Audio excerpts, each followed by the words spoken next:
આ સ્પેશિયલ સમરની છે પણ ટુ એક્સપેન્સિવ બસ.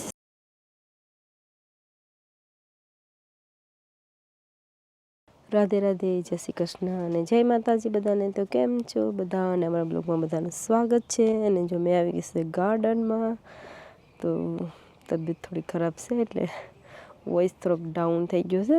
ડાઉન એટલે કે ડિફરન્ટ છે. તો ચાલો ભાઈ ગાર્ડનમાં બતાવું કે શું નવીનમાં છે. નવીનમાં તો કંઈ નથી, પણ બધું ગરમીના કારણે બધું ફ્રૂટ અને આ તે બધું પાકવા લાગ્યું છે. તો ભાઈ મારી બાજુમાં છે અહીંયા પાલક. તો પાલક એટલે કે પાલકના આ બધા બીજ છે. પાલક આ 2 પાલક હતી, તો આટલા બધા બીજ લાગ્યા છે. તડકાના સુકાવા લાગ્યા છે. થી પણ બતાવું કે બધા પાલકના બીજ છે. અને એટલા ખાલી 2 ડાયર છે પાલકના, અને આટલા બધા બીજ લાગેલા છે. અને બીજ બાજુમાં છે ધાણા. તો ધાણા પણ થશે લીલા. આપણે ખૂટ્યું તો 2 કિલા જેટલા તો નીકળશે જ. એટલે બધા ધાણા પાકી ગયા છે. અને એમાં માખી રખડે છે. જે એકદમ ધાણાના બીજ પાકી અને કલર આવવાનું લાગ્યો છે. હાથમાં તોડીને આપણે પછી હાથમાં લઈને બતાવીએ. મસ્ત મજાના ધાણા ક્લિયર દેખાય છે. અને સાથે સાથે દ્રાક્ષ પણ આવી ગઈ છે. અને દ્રાક્ષના લૂમડા બધા અંદરમાં છે. તો ઝીણી ઝીણી દ્રાક્ષ લાગી ગઈ છે મસ્ત મજાની. ને આ વર્ષ વધારે દ્રાક્ષ મોટી થઈ છે. બધા કહેતા હતા કે બહુ નાની છે નાની છે, પણ દ્રાક્ષ આવ્યા પછી દ્રાક્ષ પણ આવી, અને સાથે સાથે દ્રાક્ષનો વેલો મોટો પણ થતો ગયો છે. અને દ્રાક્ષના લૂમડા બહુ બધામાં લાગેલા છે. દ્રાક્ષ ઓરેન્જ યુકેમાં બધા ઓલમોસ્ટ બધાને ઘરે આવે જ છે, નો ડાઉટ. પણ બિયાવાળી જ છે બધાને દ્રાક્ષ. તો આ બધા દ્રાક્ષના લૂમડા પણ આમ તો બધા કહેતા હોય કે થોડાક કાપીને ખાવાય તો સારા પડે, કે તેમાંથી થોડીક મોટી દ્રાક્ષ થાય. પણ મોટી દ્રાક્ષ થાય કંઈક કામનું તો નથી, કે ઓલરેડી બીજવાળી જ દ્રાક્ષ છે. તો ચાલો મેં ગાર્ડનમાં એમ બી ખાલી ફરવા માટે આવી હતી, તો સાથે સાથે બ્લોગ પણ બની જાય. બ્લોગ બનાવવા માટે આપણે ફ્લાવર પણ પાછા પણ ખુલી ગયા અને ખરી ગયા અને સુકાઈને નીચે પડી ગયા. તો સુધી કોઈ આવ્યું નથી લેવા માટે.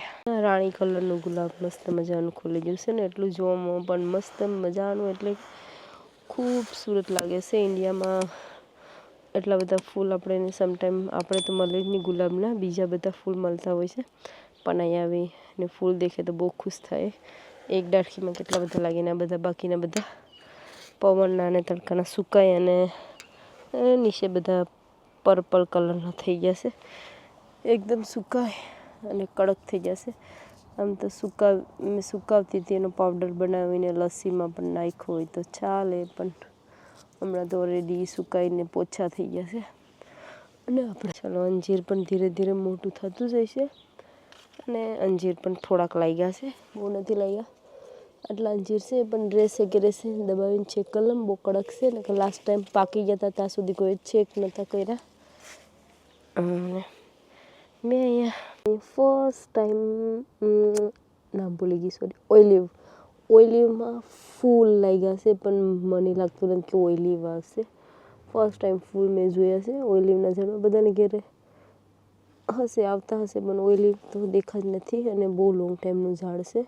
ઘરમાં જ્યારે ફર્સ્ટ ઓનર હતા ત્યારનું છે. અમે સેકન્ડ ઓનર છે અમારા ઘરના. એટલે સારું કહેવાય કે અમારું ઘર બાય કર્યું તો લાઈક એ લોકો ફર્સ્ટ હતા અને સેકન્ડ બાયરમાં અમે છે. એટલે લાંબો સમય 8 યર્સ સુધી એ લોકોએ જ ઘર રાખ્યું છે. અને પ્રફુલ પણ મને જોવા માટે આવે છે. આ પેરના ઝાડમાં પાણી રેડવાનું છે. શું ને પેર ઉપરથી કમરાઈ જશે. તો ભાઈ આ પેરનું ઝાડ ધીરે ધીરે કમરાવા લાગ્યું છે. પેર તો બહુ બધા લાગ્યા છે અહીંયા, પણ કમરાઈ જાય તો પેર બધા હેઠા પડી જાય. તુમડી કહે કે પેર કહે, ખબર નહીં જે કહેતા હોય તે. અને આપણી શેરી તો ખતમ થઈ ગઈ. આ વર્ષ શેરી એટલી બધી નથી લાગી. અને અમારા ઘરમાં એક વસ્તુ બીજું છે કે પિતૃદેવ માટે આપણે હંમેશા પાણી પીપળામાં રેડતા હોય. તો ઘરમાં અહીંયા તો બહુ મેસી છે, પણ મેં પીપળાને ઘણા વર્ષથી રાખેલો છે, તો આ વર્ષ એટલો મોટો થઈ ગયો છે મસ્ત મજાનો. તો જો અહીંયા છે પીપળો,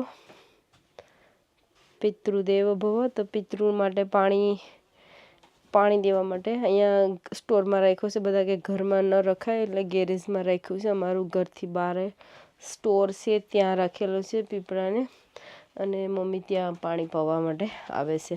અને અહીંયા પણ એની કેર થાય છે, કેમ કે અહીંયા ઉપર મૂક્યો હતો પણ હવે એ બહુ મોટો થઈ ગયો છે, તો હવે તેને ત્યાં નીચે મૂકી રાખ્યો છે. અને મમ્મીએ ચણાને તો બહુ હાંચવીને રાખ્યા છે, જે ગ્રીન પીસ મટાણા, તો તે પણ બહુ લાગ્યા છે આ વર્ષ. ચાલો તો તે પણ બતાવી દઉં હવે. અને પ્રફુલ્લને મેં પાણી પાવાનું કીધું તો એ નળી લઈને પાણી પાવા લાગી ગયા છે. અને આજે થોડુંક વેધર સારું છે, એટલે કે બહુ ઠંડુ પણ નહીં કે બહુ ગરમ પણ નહીં. આવું વેધર હોય તો સારું લાગે. નકર લાસ્ટ 2 દિવસ પહેલાં એટલી બધી ગરમી હતી કે વાત જ ના પૂછો. મેં ઠંડીમાં એટલી બીમાર ના પડું, એટલે તો મેં ગરમીમાં બીમાર પડી ગઈ. તો 3 થી 4 દિવસ બેડ પર જ રહી છે બીમારીના કારણે. બીમારી એટલે શરદી થઈ જાય, ડસ ઉડે, અને ગરમીના કારણે આપણે ઠંડીમાં બીમાર પડીએ કે ઠંડી આવે ને શરદી થઈ જાય, તાવ આવી જાય, ઉધરસ થઈ જાય, તો મને એવું નથી થતું. મારું ડિફરન્ટ છે કે ગરમી પડે ને પછી તેમાંથી ડસ ઉડે અને સ્કિન પર ને બધામાં ઇફેક્ટ થાય. તો ચાલો, હવે થોડીક ખારી થઈ ગઈ છે. 2 દિવસમાં હોસ્પિટલ જવાના હતા પણ રહી ગયું છે હોસ્પિટલ જવાનું. પણ મમ્મી એને પ્રફુલ્લ કહે છે કે હોસ્પિટલ જવા માટે રેડી થાય, એટલે મેં બારે કેમેરો લઈ ભાગી આવી છે કે કોઈ બોલે નહીં. અગર હોસ્પિટલ જ જવાનું હતું આજે. તો ચાલો, મસ્ત મજાનો તડકો નીકળ્યો છે, થોડોક વાદળ છે. સ્કાય બતાવી દઉં, મસ્ત મજાનું સ્કાય. જો આવું કંઈક વેધર છે. આવું વેધર હોય તો સારું, નકર સમટાઈમ ક્લિયર સ્કાય હોય તો એટલું બધું પ્રોબ્લેમ આવે કે તડકો બહુ લાગે છે. અને આ સ્કાયમાં એટલા બધા વાદળ હોય તો સન એટલો બધો ખાસ ન નીચે દેખાય, અને વેધર થોડું ઠંડુ રહે છે વાતાવરણ. તો આવું કંઈ સ્કાય છે મસ્ત મજાનું વાદળાવાળું. અને આપણે અહીંયા ચાલો તો ચણા બતાવી દઉં. અહીંયા ચણા પણ ધીરે ધીરે પાકવા લાગી જાય. તે દિવસે મમ્મીએ બિરયાની બનાવી હતી, તો બિરયાનીમાં તે ચણા યુઝ કર્યા હતા. ધીરે ધીરે એના બીજ લાગવા લાગી ગયા છે. બીજ પણ આમાંથી ક્લિયર દેખાય છે તડકાના. મસ્ત મજાના ચણા.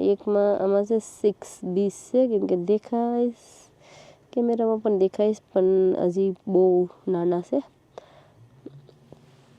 તો આવા કંઈક ચણા છે. અને બાજુમાં ધાણા, વ્હાઈટ ફ્લાવર આવી ગયા છે ધાણા તો દર વર્ષે મસ્ત મજાના થઈ જાય છે. 1 વર્ષ બી આવ્યા હતા, તે જ બી ચાલતું છે હજી ધાણાનું. બધીમાં ચણા ઉગાવ્યા છે મમ્મીએ, અને ચણાની કેર પણ બહુ કરી છે, કેમ કે એને ટેકા પણ આપ્યા છે, ચણાના બધા ટેકા. એટલા માટે ચણાના ઝાડ ઊભા છે, નકર નીચે નમી જતા હોય છે અને ચણા બરાબર આવે નહીં. અને ધાણાના ફ્લાવર છે તેમાં માખી બહુ લાગી ગઈ છે, એટલા માટે કે તેમાં હની માટે. Oh my God. તો અહીંયા મેથી પણ મસ્ત મજાની થઈ ગઈ છે. અહીંયા છે મેથી, અને મેથીમાં હિંગુ લાગી ગઈ છે, એટલે કે મેથીમાં મેથી પણ આવી ગઈ છે.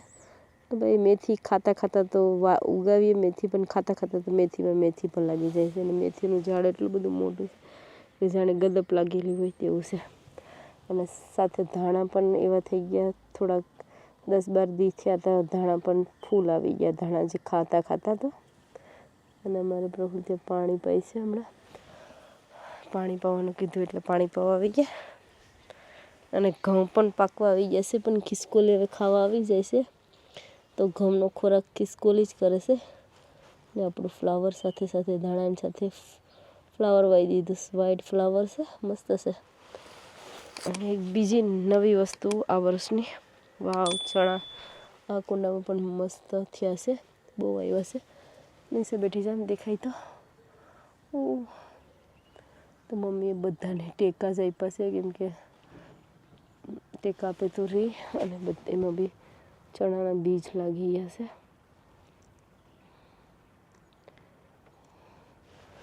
ગાર્ડનમાં બધું ઉગાવ્યું હોય તો સરસ રીતે ઉગે, પણ એની કેર પણ કરવી પડે. તો પછી કુંડામાં પાછી સાથે સાથે મેથી પણ નાખી દીધી છે, તો મેથી પણ થઈ ગઈ છે. અને એક નવી વસ્તુ કે આ છે કાબુલિયા ચણા, તો નમી પડ્યા છે તેનું પણ ઝાડ અહીંયા. તો એનું આ મને એવું લાગે કે બલૂન થઈ ગયું હોય તેવું લાગે છે. Look at this, like balloon. તો એ દબાવાય નહીં કેમ કે એમાં હજી બીજ નથી લાગ્યા. અને અહીંયા બી છે તેના, બધામાં ચણા લાગ્યા છે, કાબુલિયા ચણા. અમે ફર્સ્ટ ટાઈમ મમ્મી ઉગાવ્યા છે, મેં કોઈ દિવસ નથી ઉગાવ્યા કાબુલી ચણાને. પણ એનું એકદમ ફૂલેલું એકદમ લાગે છે, દબાવીએ તો કદાચ ઓનો તમારે અહીંયા ગાર્ડનના માલી આવી ગયા. માલી જ કહેવાય કે માલી આવી ગયા પાણી પાવા માટે. એવી લાઈન એ બાબા તો જોઈજો, મારી લાઈન અહીંયા પકડવીશ ગોટાની. હું આગળ ગોડી કાઢું, બધીમાં લાઈન કરી દે. હર હર મહાદેવ, જય શ્રી કૃષ્ણ, જય સિયારામ. સવારમાં પડી ગયો છે તડકો ગરમ ગરમ. આપણે બનાવી નાખી છે લીંબુ શરબત. તો આ છે લીંબુ શરબત. તો જ્યોતિને સારું નથી તો પણ લીંબુ શરબત મસાલા માર્યા જાય છે. તો અહીંયા છે જ્યોતિ. તમે બનાવી લીંબુ શરબત? જ્યોતિ કે તમે બનાવીશ કે મેં બનાવીશ? કે ભાઈ તમે બનાવીશ, પણ જો લીંબુ શરબત એટલા માટે કે થોડી એનર્જી ડાઉન થાય, એટલા માટે એનર્જી થોડી ડાઉનમાંથી અપ થઈ જાય. એટલે આજે જ નાક ખુલ્લાસ ને તાવ આજે જ કોળશે, તો પાછો આજે લીંબુ શરબત તાવ સાથે ખટાશ. આટલી ગરમીમાં પીવી પડે. એક નંબર. આપણે જ બનાવી છે, આપણે બનાવીએ છીએ ઓલરેડી, બધું વસ્તુ બનાવી લઈએ. આઈસ્ક્રીમ પણ બનાવી લઈએ, લીંબુ શરબત, ફાલુદા બધું જ બનાવી લઈએ. પણ મારું જ હમણાં ફાલુદા બની ગઈશ. તો ચાલો આજે લીંબુ શરબત એન્જોય કરીએ. લાસ્ટ ટાઈમ લસ્સી પીધી હતી મેં, એટલે વધારે બીમાર પડી ગઈ મને એવું લાગે છે, કેમ કે લસ્સી મેં પીતી નથી. એમાં સુગર, બોલમીઠા અને કેલરીઝ વધારે હોય એટલા માટે. તો ચાલો આજે લીંબુ પાણી પી લઈએ થોડુંક ઘરનું. રાધે રાધે, જય શ્રી કૃષ્ણ અને જય માતાજી બધાને. તો કેમ છો બધા? અમારા બ્લોગમાં બધાનું સ્વાગત છે. તો ચાલો આજે ઉઠી અને ફ્રેશ થઈ અને નીકળી જશે શોપિંગ કરવા માટે, ફ્રૂટ લેવા માટે. ગરમીનું ફ્રૂટ બહુ બગડી જાય છે, બનાના જેટલા બધા પાકી ગયેલા છે. એટલે કે ચાલો ફ્રેશ કે કાચા એવા કંઈ મળી જાય તો જાય છે આલડીમાં શોપિંગ કરવા માટે. તો ત્યાં જઈને આપણે જોઈએ કે સમરનું શું શું મુકાયું છે, કેમ કે લોંગ ટાઈમથી આલડીમાં પણ આપણે અહીંયા બાજુની આલડી આસડાની બાજુમાં એબી લાઈન, એબી રોડ સાઈડ, તો ત્યાં જઈએ છે. ચાલો તો જઈએ. વાવ, 2 પાઉન્ડ હશે એના.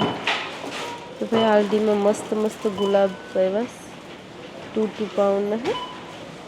આપણે લઈ ગયા હતા ને ભાઈ, થતા નથી.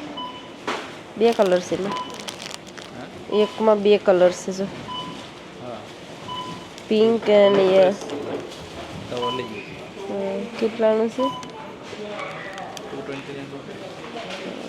આપણે શું લેવા છે નહીં, તો મસ્ત છે. કોઈને આલડીમાંથી જો ગુલાબના ફૂલે હોય તો બધા કલરના અને એકદમ ફ્રેશ અને તાજા મસ્ત મજાના છે ખીલેલા. લેવા આવી ગયા છે બ્લૂબેરી. હંમેશા બ્લૂબેરી લેવા જ આવતા હોય છે. 4 પાઉન્ડનું પેકેટ છે. હાય અને નાનું પેકેટ છે 1.5 પાઉન્ડનું. તેમાં કેટલા ગ્રામ છે?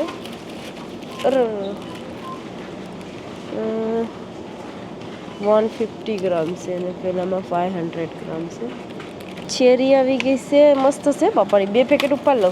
ફ્રૂટ આવે એટલે ખાવાનું, ચોકલેટ ન ખાવાની પણ ફ્રૂટ ખાઈ લેવાનું. મસ્ત એક નંબર, મસ્ત ઠંડી છે. ઘેર જઈને ધોઈને ફ્રેશ 2 પેકેટ ઉપાડી લીધા છે. મોટી શેરી પણ લાગે છે, પણ એ ઓ માય ગોડ એના છે 4 પાઉન્ડ નથી, 4 પાઉન્ડમાં ઓછાની, પણ ઓફરમાં મૂકેલી છે 2.99ની મોટી ચેરીસ.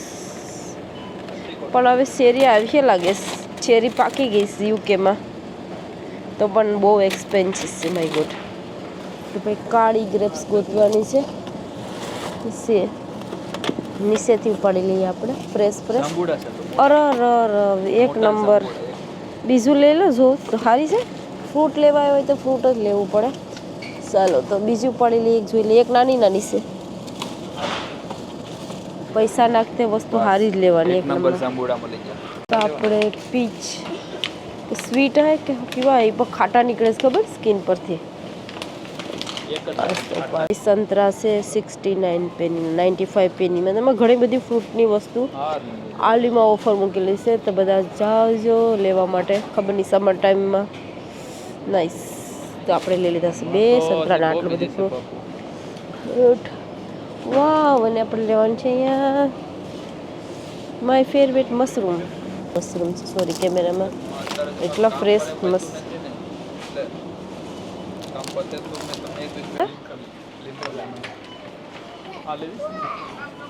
ના બાપા હે કોઈ લેમન બેમન પીતા નથી તો ભાઈ આપણે હવે આમાં ફરીએ છે ફ્રૂટ ને એવું બધું આપણે લઈ લીધું છે ક્રિપ્સ ને એવું બધું લેવાનું હતું મારી ફેવરેટ વિનેગર છે તમે વિનેગર ઉપાડી લીધી છે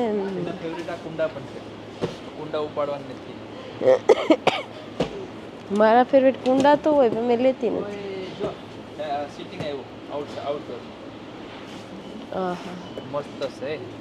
બેઠવાનો ટાઈમ છે બેઠવાનું ભાઈ મસ્ત એવું છે 60 પાઉન્ડ બધું ઓફરમાં મૂકેલું છે ભાઈ ગેસ પ્રાઇસ જોઈ લેજો અહીંયા 80 પાઉન્ડનું હતું પણ નાવ 60 પાઉન્ડ છે બધી સમરની વસ્તુ કેવી ઓફર મૂકી આ પ્લાસ્ટિક છે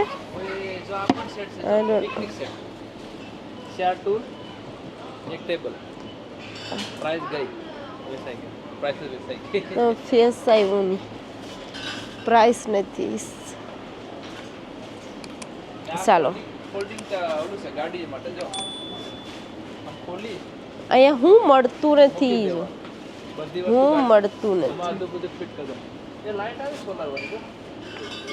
વી don't need no thank you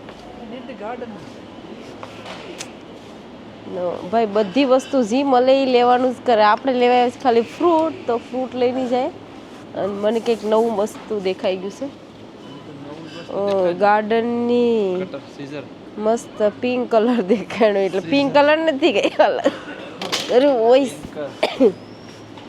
ઓ મારે આ તો લેવીશ વાવ ફોર મી મેં હંમેશા ગ્લાસીસ એન્ડ આ સ્પેશિયલ સમરની છે પણ ટુ એક્સપેન્સિવ ભાઈ 6 પાઉન્ડ છે આ 8 પાઉન્ડની હતી હે 8 પાઉન્ડ છે આ ઉપર ને આ 7 પાઉન્ડની છે હા ભાઈ સમરના ચપ્પલ પણ મસ્ત છે 12 પાઉન્ડના બ્લેક કલરના એટલા મસ્ત છે અને કમ્ફર્ટેબલ અને એડી માટે સ્પેશિયલ આ ડૉક્ટર જે કહે ને તે ટાઈપનું છે વુડનમાં ચાલો તો બીજું સમરના પણ આવા સિમ્પલ ચપ્પલ પણ છે બધું તો આપણે જોતા નીકળી જાય ટાઈમ ઓછો ફરવાનું વધારે અને પ્રફુલ્લ અહીંયા હજી બધું ખખડાવે છે ઘૂઘરા ખબર નહીં આલડીના ઘૂઘરા ખખડાવે હાલો તો ચાલો શોપિંગ કરતા નીકળીએ વાવ ચિલ્ડ્રન માટે વાવ ભૂત દેખાય છે ખબર નહીં પછી આલડીમાં 2 પેક ટી શર્ટ સ્કૂલના યુનિફોર્મ હા સ્કૂલના યુનિફોર્મ 175માં છે શર્ટ તો બહુ સસ્તું કહેવાય અને આનું મટીરિયલ સારું પણ આવે છે એટલું બધું ખરાબ નથી આવતું અને સ્કૂલના બધા યુનિફોર્મ ઓલરેડી વેચાઈ ગયા છે તો આલડીમાં ઓફર હતી હવે કદાચ ન્યૂ સ્ટોક રીસ્ટોક ભરીએ તો જલ્દીથી બધા જાજો એટલે મળી જશે સ્કૂલના બધા જ કલરમાં છે રેડ સ્કાય બ્લુ ગ્રે અને હા બધા બ્લુમાં છે નેવી બ્લુ નથી સોરી અને સ્પેશિયલ ડબ્બા એ સમરમાં ખબર પેલા ડબ્બા મુકાતા હોય વધારે સ્કૂલ માટે ગરમ ડબ્બા રાખવાના એ સી હમણાં જ લાવ્યા. ચાલો ગાઈસ, તો આપણું શોપિંગ થઈ ગયું છે અને હવે આપણે ઘરે જવા નીકળી ગયા છે. તો ઓલમોસ્ટ બધું છોકરામાં કપડામાં બહુ ઓફર છે. સ્કૂલના આલીમાં મોટા ભાગની વસ્તુ ઓફરમાં છે. લાઈક ઘણી બધી ફ્રૂટ પણ ઓફરમાં છે, ક્રીમ્સ અને સ્કૂલના કપડાં 175 પેનીમાં 2 શર્ટ, પણ કંઈ ખરાબ કાપડ નથી, સારું છે, આખું વરસ રહે તેવું છે. એટલું બધું કંઈ નાખી દેવા જેવું પણ નથી. અને બધા કલર્સના યુનિફોર્મ છે, બ્લુ, ગ્રે, બ્લેક ને એવા બધા છે. વ્હાઇટ શર્ટ પણ છે અને ટી શર્ટ પણ છે. હા, એટલે અમુક વસ્તુ બધાના કલર અલગ અલગ હોય, ખબર ને, રેડ પણ છે. એટલે એક જગ્યાએથી બધા કલર ન મળે તો બધા છે, પણ ઓલરેડી બધા ફિનિશ થઈ ગયેલા છે, પણ પાછા રીસ્ટોક ભરશે તો તમે જરૂર જઈ આવજો, કેમ કે પાછા સ્કૂલ સ્ટાર્ટ થાય તો નહીં પણ હજી સ્કૂલ વેકેશન નથી પડ્યું ત્યાં સુધીમાં લેવાય છે. ચાલો, આજનું આટલું હતું અને ચાલો હવે ઘેરે જઈ જમી બમી અને નીકળવાનું છે કામે. નવો સૂલો આવવાનો છે, કેમ કે નવો સૂલો બાય કર્યો છે તો થોડાક દિવસમાં વીકની અંદરમાં નવો સૂલો અને કિચનમાં પણ થોડુંક ચેન્જિંગ થઈ જાય, કલરને બધું મારવાનું છે. તો પ્રફુલ્લ ન્યૂ કુકર કુકિંગ ચાલુ. મેં એમ કહું છું કે મમ્મી કુકિંગ કરી નાખે છે તો તારે ખાલી મીઠાઈ બનાવવાની, કેમ કે ભગવાનને ભોગ લગાડતા હોય તો એકાદી મીઠાઈ પર તારાથી દરરોજ બની જાય એમ. તારો લોગે બની જાય, મીઠાઈ બની જાય, ભગવાનનો ભોગ લાગી જાય, બધું થઈ જાય એમ. તો નવો કુક સૂલો આવે છે એ તમને બતાવશું, શનિવારના આવવાના છે કુકર. અને સરપ્રાઈઝ છે, બહુ બધાને મોટો સરપ્રાઈઝ છે કેવો છે એ જ્યારે ખોલ્યું ને ત્યારે તમને બતાવ્યું કે કેવો છે. અમે પણ દેખો નથી, અમે પણ ઓનલાઈન માંથી જ લીધો છે. તો ખબર નહીં, જાતા ના પણ ના પણ ઓનલાઈન માંથી લીધો, મેં જોયો પણ નથી. જોઈને કોમેન્ટ જરૂર કરજો. અને તમને લાઈક કોમેન્ટ કરવું ન કરવું હોય તો બી કરવી પડશે, એવી સરપ્રાઈઝ છે ચૂલાની. કેમ કે બધા જોઈને થોડા હસશે બી, થિંક બી કરશે, કેમ કે મેં પ્રોપર નથી જોયું. ખાલી શોપમાં ગયા ને શોપમાં એ પેલો ભાઈ આમ સરપ્રાઈઝ થઈ ગયો કે તમે આવડો મોટા ચૂલા લેવાના છે, આવડો મોટો. ચાલો, અમારી પાસે એની જગ્યા એટલી ફિક્સ છે, એનાથી બીજો કોઈ ઓપ્શન નથી એમ. એટલું લેવું જ પડે અને ખૂણો ફિક્સ છે તો લેવી પડે ને એની સાઈઝનું અમારી પાસે જે એર ખેંચે તે છે, તો તેના માટે પછી એ જ લીધું. અને આજે નહીં તો કાલે કામ આવશે તો લઈને મૂકી રાખીએ, કંઈ નહીં. આમ તો આપણે કામ આવતું જ હોય, કેમ કે અહીંયા ફાસ્ટ કામ પર જવાનું હોય એટલે કુકિંગ કરવાનું હોય, એટલે બધું કુકિંગ સાથે કરે. દાળ, રાઈસ અને શાક, 3 વસ્તુ તો હોય જ, મીન્સ કે બકાલું આપણું ઇન્ડિયાનું, અને એવું 2-3 વસ્તુ રોટલી પણ સમટાઈમ બનાવતા હોય છે, અને મીઠાઈ પણ બનાવીએ, એટલે બધું સાથે 4 થી 5 ગેસ તો યુઝ થતા જ હોય છે. તો ચાલો વિડીયોની એન્ડ કરીએ, અને વિડીયો ગમ્યો હોય તો લાઈક જરૂર કરજો, અને સબસ્ક્રાઈબ પણ ન હોય તો કરતા જજો, અને કોમેન્ટમાં રાધે રાધે લખતા જજો, અને આવી રીતે સપોર્ટ કરજો. હવે વિડીયો બનાવવાનું તો બહુ ઓલું થાય, પણ અહીંયા જોબ પણ કરવો પડે છે અને બ્લોગ બનાવવાનું પણ ઓલું છે, પણ ટાઈમ સમટાઈમ મળતો નથી ને ઘણા બધા મને પૂછે છે કે તમે બ્લોગ નથી બનાવતા. તો ચાલો વિડીયોને એન્ડ કરીએ, લાઈક શેર સબસ્ક્રાઈબ કરી દેજો. ચાલો નેક્સ્ટ વિડીયો